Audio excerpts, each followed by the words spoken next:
Hello and welcome to a video all about MegaCon, the designer, manufacturer and international supplier of high-tech electronic products for industrial, mobile, marine, offshore, subsea or seabed applications. No, not that one? Hello and welcome to a video all about MegaCon, the comic book, sci-fi, anime, fantasy and gaming event in Orlando, Florida. Not that one either. Hello and welcome to a video all about MegaCon, the Swedish specialist in energy management, earth fault monitoring, measuring transformers and multi-instruments. How about the Geek Fest in Carlisle? Boy, these people really need to get a more distinctive name.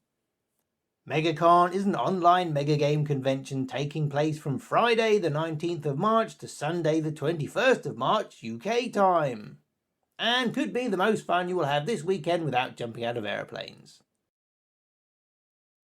A good question that the website has cunningly hidden away the answer to in the news section, but in short it is a massively multiplayer offline game springing up from the wargame weeds in the 1980s here in the UK. There is a handy video to give you a glimpse into their workings, and it's only 45 minutes long. Why not watch our 5-minute guide which explains everything in the same time it takes your kettle to boil? And then go and watch the 45-minute video, obviously. With the global health crisis, these offline extravaganzas have been migrating online, and MegaCon is the best way to experience as much concentrated megagaming goodness in a weekend as possible. If you scroll down a bit, you can see there are plenty of things to click on, allowing you to go direct to the Megagames or the Playtest area and sign up quick. We're going to show you the schedule, as you might be busy catching a train that weekend.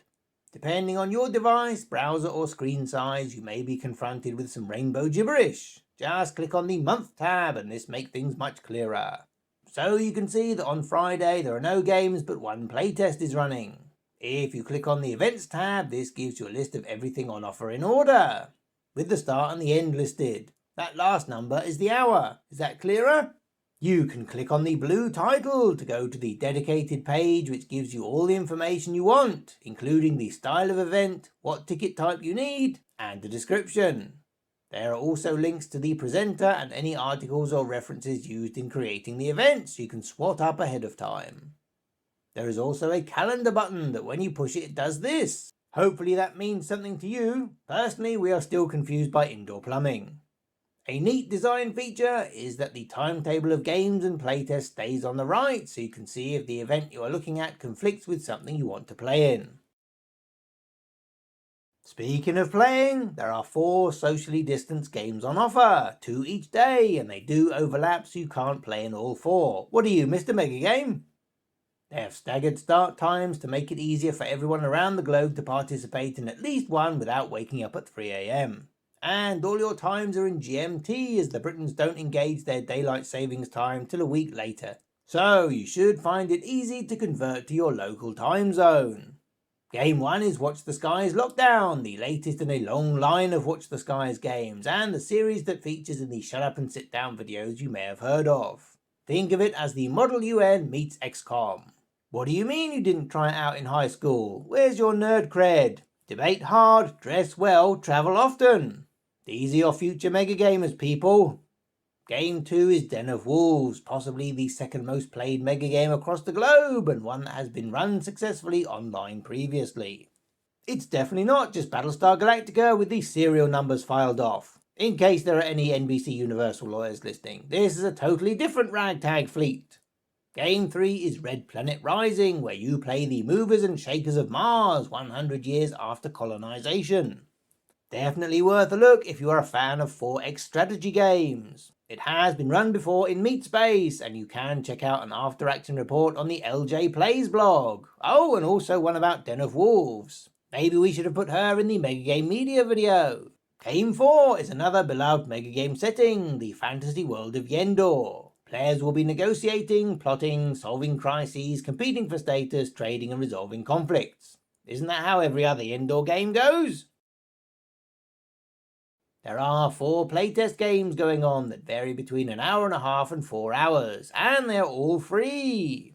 Bear in mind that these are playtests that you participate in order to help the designer polish a future game rather than get a complete and functional experience. First up is Under Pressure on Friday evening. This is a mini Megagame stroke parlor LARP for 8 to 18 players set in a fictionalized World War II inspired setting where you play a submarine crew.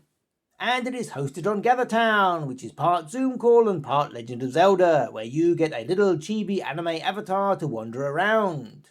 As Thou Commands is happening on Saturday afternoon. It is described as a rules-light system where the players procedurally generate and run fictional feudal duchies, with play alternating between drafting narrative elements and participating in council sessions. Barracks Emperors is running on Saturday evening.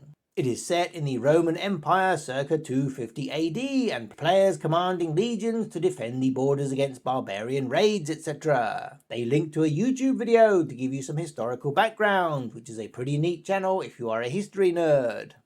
Finally, we have Numquam Retro. Why does that sound familiar? If our high school Latin is to be relied on, it means no retreat. We're getting Jean-Claude Van Damme flashbacks. Numquam Retro is the motto of the Austrian Special Forces. You know, those people who jump out of helicopters armed only with a dog and an angle grinder. So this should be a great game.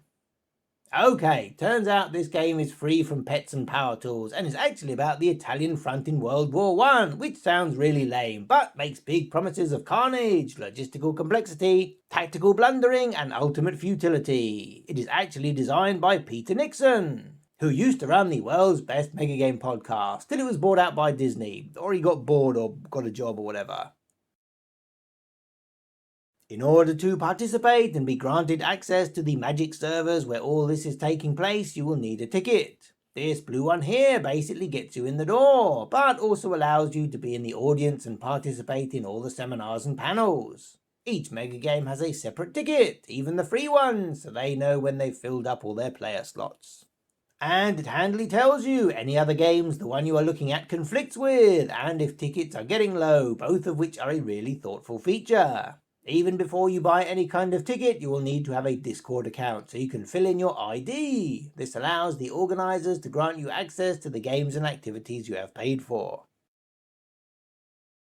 Discord is basically a jazzier version of internet forums, so on the left you have different places you can post or read information. You can also plug in a headset and maybe a webcam and chat just like a Skype call. If you go to discord.com, you are given the choice of downloading it like an app, which you may wish to use on a tablet or other mobile device, or you can just view it through your browser. It asks you for a screen name and you can read the terms and conditions or do what everyone else does and just click accept. There are a couple more steps, but this is really beyond the scope of this video. However, if you use a VPN, incognito mode or other trickery, it may not like you. And if given the opportunity to register and save your account, you probably should if you are buying tickets and need your Discord account to still be there when the convention rolls around. It's important to check out the tech requirements of any games you want to sign up for, as watching the seminars on a mobile phone may be fine, but managing multiple tabs and chat streams probably won't be. Once you have your tickets, you may be able to get access to the areas for your game early, so you can familiarise yourself with the rules, game materials, and maybe start chatting with the people on your team. Megagames, particularly online ones, tend to book up quickly, so some people book first and then check their availability later. Or people's schedules can change, particularly in a global pandemic, and they may have to drop out. Make sure you check the terms and conditions for the refund policy, and take note, if you are under 18 they expect you to have a parent or guardian supervising you. Most Megagames have some dropouts, so it's worth putting your name down on the waiting list if you are really interested in a particular game, as you never know, right? Actually, there is probably a lot more cool stuff, but we are running out of time as this event is this week, so you'll have to browse yourself. Plus, we have videos to make on metal coins, the state of board game distribution, the history of the fictional town of Arkham, and the world's greatest legacy Megagame. So shove off, you lot!